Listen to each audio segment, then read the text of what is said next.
మా గ్రామం ఎర్సానగూడెం. మా పేరు ఉబ్బన్ లక్ష్మి. ఫాదర్ గారు రోజుకో రూపాయి కట్టుకోమని మాకు సంఘం కట్టుకోమని చెప్పారు. రోజుకో రూపాయి 30 రూపాయలు 4 సంవత్సరాలు కట్టుకున్నాక మళ్ళీ 30 రూపాయలు అయితే కొద్దిగానే అమౌంట్ అవుతుందని మళ్ళీ 60 కట్టుకున్నాము.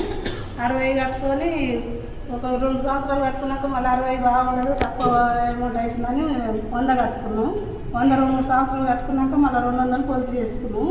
మేము కట్టుకున్న పొదుపుని 20,000 50,000 ఇట్లా కాగానే ఒక్కొక్క సభ్యురాల అవసరాలకు, బర్రెలు కొనుక్కోవడానికి, వ్యవసాయానికి, పిల్లల చదువులకు తీసుకొని ఇంట్రెస్ట్ అసలు కట్టుకుంటే మా పొదుపు అసలు ఇంట్రెస్ట్ కలిసి మాకు ఇప్పటి వరకు నెలకు అది 12 సంవత్సరాలకు 80,593 రూపాయలు వచ్చింది మా పొదుపు ఒక మనిషికి. అయితే ఫాదర్ గారు సలహా ఇచ్చినందుకు మేము ఇన్ని రోజులు మంచిగా సంఘం నడుపుకొని మా పిల్లలకు, ఎంపీలకు, చదువులకు, వ్యవసాయాలకు అన్నిటికీ మా డబ్బు మాకైనా ఇట్లా సహాయం చేసి సలహా ఇచ్చి ఇట్లా ఆఫీసులో కట్టుకొని మేము తీసుకొని పోయినాము. బయట అప్పు దొరకని రోజులలో మాకు హాస్పిటల్ ఖర్చులకైనా హెల్త్ బాగాలేకుండా ఇంట్లో తీసుకొని మంచిగా చూపించుకొని హాస్పిటల్లో మేము తిరిగి మళ్ళీ నెలకు కట్టుకొని అప్పు చెల్లించడం జరిగింది. ఈ ఫాదర్ గారికి ఆఫీసు డబ్బులు కట్టుకున్న మేడానికి అందరికీ మా వందనాలు.